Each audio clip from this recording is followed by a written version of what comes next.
Delhi Agra expressway से आएंगे श्री धाम वृंदावन के लिए, तो सबसे पहले आपको यह स्थान पड़ेगा परिक्रमा मार्ग में प्रवेश करने के लिए परिक्रमा मार्ग है।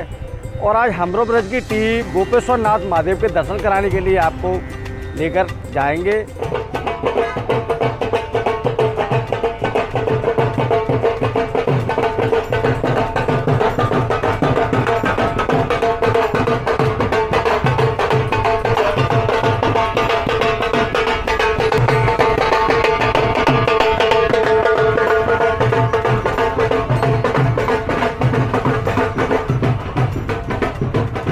श्री धाम वृंदावन में हम गोपेश्वर महादेव के दरबार के लिए हम दूरी तय कर रहे हैं और यह वृंदावन में परिक्रमा मार्ग है।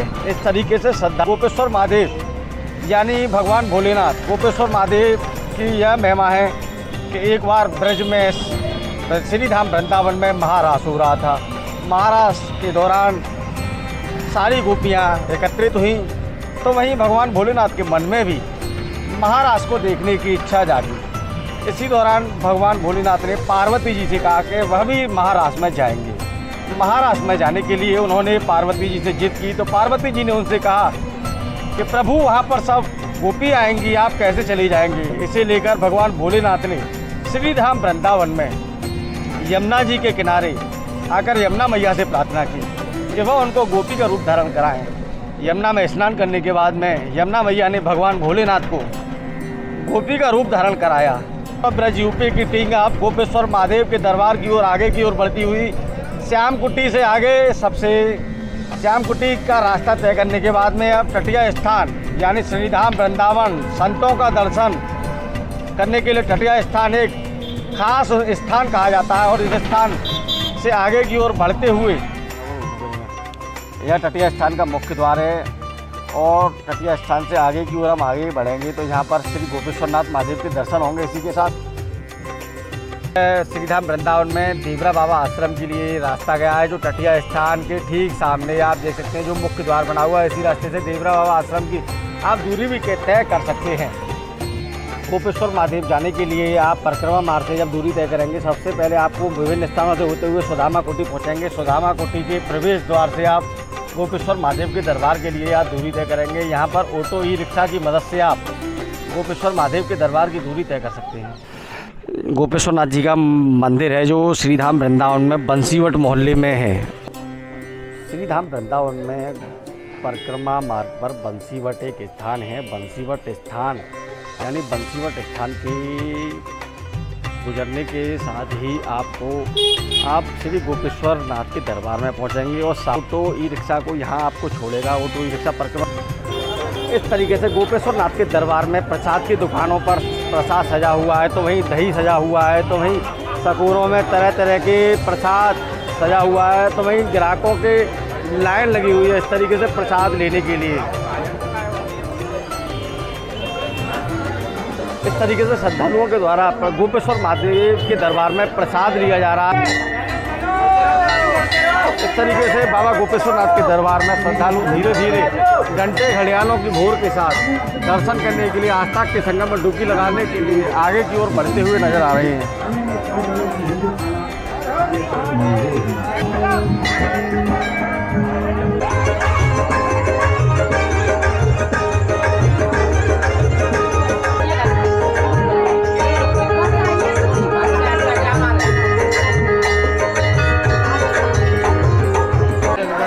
गोपेश्वर महादेव के दरबार में श्रद्धालु आस्था के संगम में डुबकी लगा रहे हैं, तो वहीं बाबा भोलेनाथ का जयघोष करते हुए नजर आ रहे हैं। श्रद्धालुओं के द्वारा जल से, बेलपत्र से व चंदन से तरह तरह के श्रृंगार किए जा रहे हैं। भगवान भोलेनाथ का अभिषेक किया जा रहा है। इस तरीके से श्री धाम वृंदावन में गोपेश्वर मंदिर में श्रद्धालुओं की खासी भीड़ नजर आ रही है। भगवान भोलेनाथ का चंदन से अभिषेक किया जा रहा है इस तरीके से,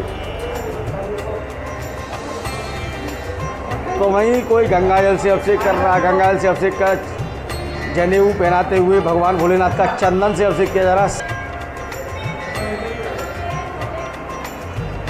और भोले बाबा इस पूरी तरह चंदन में लिपटे हुए हैं और कितना सुंदर भव्य अलौकिक रूप आया है। बेला की माला पहनाई गई है बाबा को। इसी के साथ तरह तरह के फूलों की मालाएं बाबा को धारण कराई जा रही हैं श्रावण माह में।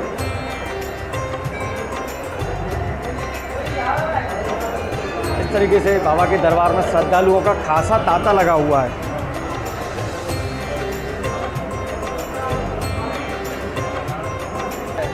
वृंदावन में एक महाराज का आयोजन किया गया, जिसमें भगवान कृष्ण ने एक बहुत ही सुंदर महाराज का प्रोग्राम किया, जिसमें कि कोई भी शक्ति या दिव्यदृष्टि का कोई प्रयोग नहीं होगा, जिसमें कि सारी सखियाँ ब्रज की पूरे ब्रज धाम की सखियाँ आई। भगवान शंकर भी आए दर्शन करने के लिए। जैसे भगवान शंकर ने प्रवेश करने का प्रयास किया तो बाहर सखियों ने उनको बाहर कर दिया कि आप रास में नहीं जा सकते हो। तो यमुना जी ने उनका फिर श्रृंगार किया, यमुना जी से विनती की उन्होंने, तो उनको श्रृंगार मिला, जिससे कि भगवान शंकर रास में प्रवेश किए, रास में नृत्य करने लगे। भगवान कृष्ण ने देखा कि ऐसी कौन सी गोपी है जो मेरे ताल से ताल मिला रही है, तो नृत्य किया, ऐसी बजाई बंसी कि सुध बुध भूले भोलेनाथ ने, सर से सरक गई साड़ी बंस का है बनवारी। तो भगवान भूल गए मैं क्या वेश में आया हूँ, तो सर से सरक गई साड़ी। तो भगवान मुस्कुराने लगे कि ये तो मेरे स्वयं महादेव गुरु हैं। तो आके गले से लगा लिया, आइए गोपीश्वर, सबसे गोपीश्वर तेरा धाम रे, वृंदावन तेरा धाम रे, तभी से इनका नाम गोपीश्वर पड़ा। तो रास का निमंत्रण फिर निधवन में हुआ, तब रास के लिए भगवान स्वयं गोपी बने, तब राधा रानी को दर्शन दिए कि ये हैं भगवान शंकर, जो कि गोपीश्वर महादेव के नाम से जाने जाएंगे, जो कि अर्धांगिनी के रूप में भगवान शंकर के पास बैठना चाहती थी। तो भगवान शंकर ने कहा, जब मैं रास में प्रवेश किया तो आपने मुझे अपना पति कैसे मान लिया? मैं रास से बाहर कर दिया जब मैं आपका पति नहीं था। इसीलिए भगवान शंकर ने कहा कि आप बाहर बैठिए। तो इसीलिए आज भी विनती कर रही हैं कि मुझे अंदर ले लीजिए। यहाँ पे देखिए नंदी महाराज, पूरे विश्व में आपने देखा होगा नंदी भगवान शंकर के सामने खड़ा होता है। यहाँ पे साइड से इसीलिए खड़ा हुआ है क्योंकि ब्रह्मचारी है, पराई स्त्री को नहीं देख सकता है, इसीलिए माता जी के सामने बैठा हुआ है। माता जी से पूछ रहा है मेरे बाबा कहाँ हैं। तब माता जी ने बताया कि इस साइड में आपके बाबा यही अंदर गोपी हैं। तो हल्का सा मुख बाबा की तरफ मुड़ गया।